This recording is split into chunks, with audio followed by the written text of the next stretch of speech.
What's up? I still haven't figured out what I'm gonna do and how I'm gonna start these things off, but for now it's what's up and just hanging out today. I haven't really done much. I got myself ready, but I wanted to throw out some thoughts on time and the rush that most 20-year-olds feel, and even younger kids feel when they're 18,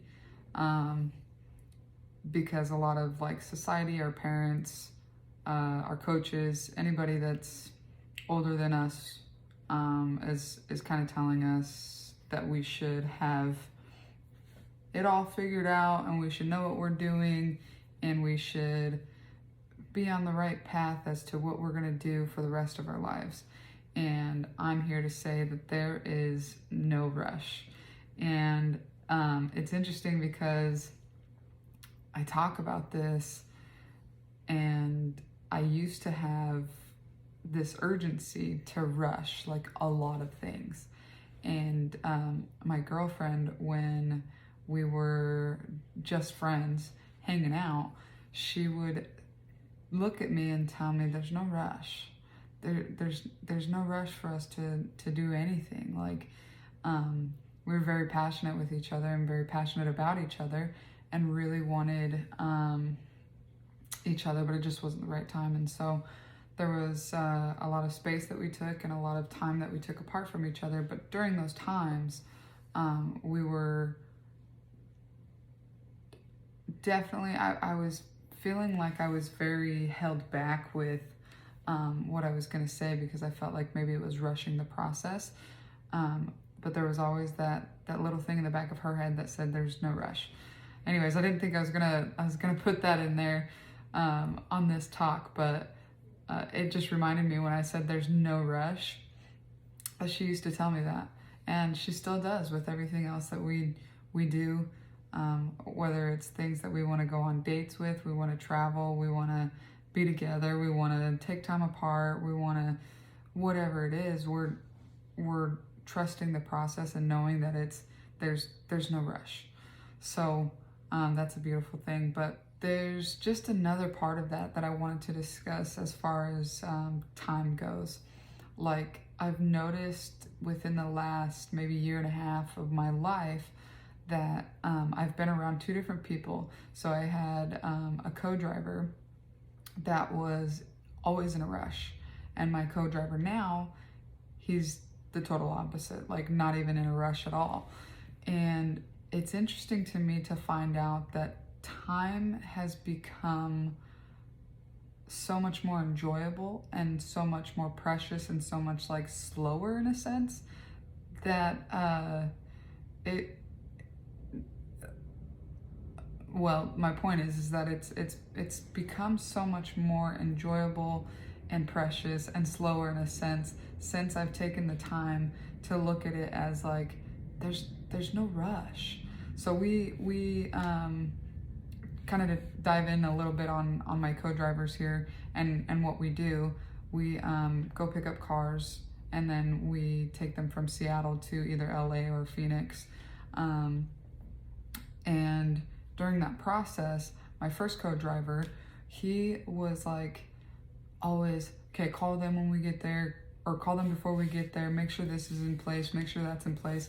And any trucker will tell you that there's always something that happens. There's always something that slows down the time. And so we never promise anybody that there's a certain time that we're gonna get there.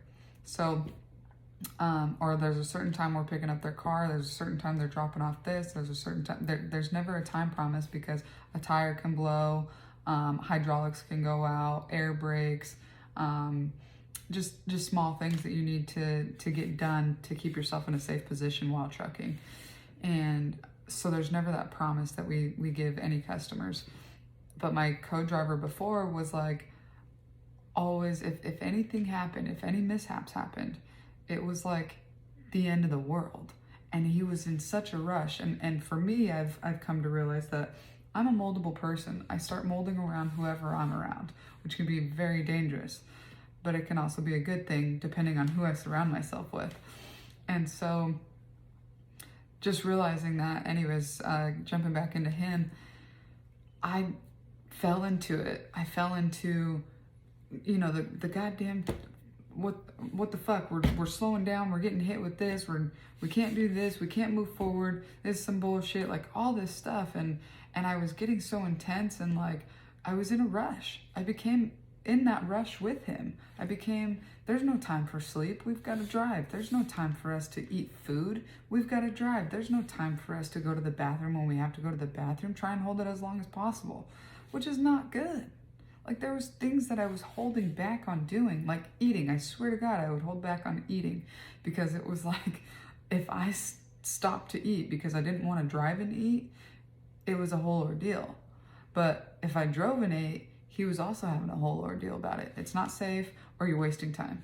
It's like, dude, just chill out. Smell the roses. Like, relax. There's so much more to life than to rush. I get it. The faster we get back home, the quicker we get paid. I understand that. But it's like, if you're not sitting there enjoying life, there's something going on in your brain. You're listening to too much noise. You have too much commotion going on inside of your life to try and rush anything. So, I don't know. There was that. And now my co-driver that I've got now, so I took a couple months off of trucking, and due to all the bullshit that I thought was so horrible in trucking, and it was such a waste of time. Well, the money's pretty good, so right now I'm chasing the money a little bit because I'm trying to get myself out of debt. And that's due to past Leah spending money. But regardless, I came back into trucking, and my co-driver that I have now is very like zen, kind of like more, there's no rush. We're gonna take our time. He's a safety guy. It like truly hired on the company because he's truly hired on the company as a safety guy. So he is part of the safety system that we've got, but he's also our driver. So he's driving with me, and he's just like, well, we got to keep things safe. You know, if you're going to eat, you're going to eat. You're going to have to pull over and eat. Or you have it sitting next to you in a perfect spot and you eat it. I mean, you can do it whatever way you want. You got to pee, you got to pee. You got to get it figured out, you know? So it's like the things that were feeling like such a rush and a commotion inside of trucking to me when I first started was really not on me or even the trucking industry in general. It was my partner. It was the person that I was hanging out with, and I was with him a lot. And we were in a Dodge Ram 5500. So we weren't in a semi. We didn't have any space from each other. We had to sleep right next to each other in the front seats. I mean, it was just a little bit more difficult than the semi, but regardless of that, I mean, he was just in a rush. There was always a rush. And I've come to realize that like slowing down has been a really, really good part of my life. I mean, and he's part of that. My co-driver now, he's part of me becoming a little bit more zen and patient and whatnot with my journey and my life and trusting the process and things as such. The other part is that I've continually for the past almost, well, not 100%, but 100% the last 3 months, the last 2 months or so, I have been very careful with my time. I've put in the effort to say, what I'm doing right now is for me, and it's my time, and it's my life, and I get to choose what I'm gonna do with it. And I get to choose if I wanna go play basketball, or if I want to, or if I wanna sit at home and read a book, or if I want to sit at home and draw and color, or if I want to write down, or if I wanna make a video, or if I wanna make some candles. Like, I get to choose what I wanna do with my time and my life. the thing is that every single person on this planet Earth shares time just as equally. We all get the same amount of time in the day. The question is, what are you doing with that time?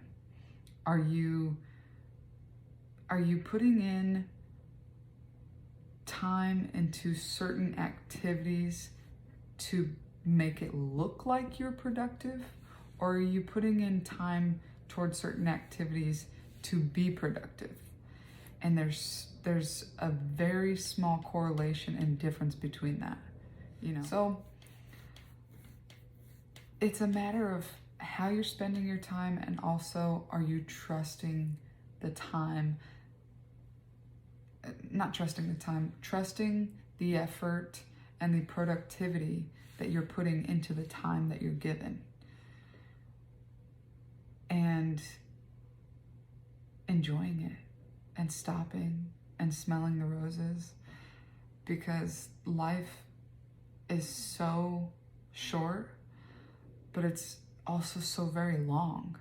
We have so much time, but it's so precious. So be grateful for what you get.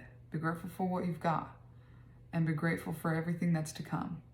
But it's so short and yet so long. So experience. It's the other part too. Experience what you want to experience, and you'll find out what you want to do for the rest of your life. There's no need for us to have it figured out by the time we're 20. Why? By the time we're 25? Why? Honestly, why? Why does society say that? We're supposed to have 2 kids by the time we're 30? 2, 3 kids, married, house, white picket fence. My girlfriend always jokes that we're gonna get a house and it's gonna be a black picket fence, because we're just gonna be different and we don't care. Like, we're gonna do what works for us. I'm gonna do what works for me. I keep saying, it was funny, we went to my girlfriend's book signing and my dad was there, and she kept saying, my dad said, he said something, and I just kind of looked and I was like, maybe a little embarrassed, and he was like, listen, if you're gonna be a little embarrassed by me, you better walk out now. And I said, I don't care, you be you and I'll be me, you know, like, that's all there is to it. That's all that anybody can do. So I'm just gonna be me. And I hope that everybody that listens and got this far into listening to me talk about whatever it is that's on my mind, that you just be you. Be you. Stay true to yourself. Stay true to yourself. Be honest with yourself. And do what you want. Take the time to do the things that you want to do. I'm just excited to talk about all the things that I've got on my mind, and just to share it. If anybody wants to share anything, please let me know. Thanks for watching. It was funny, me and my girlfriend were talking, and she's like, you should end it like, thanks for coming to my TED Talk. Like, yeah, I may have like a little TED Talk thing going on, but I don't know. I don't know what to do yet still. So still just in the process, still learning, still enjoying. And yeah. Anyways, have a good one, guys. Peace.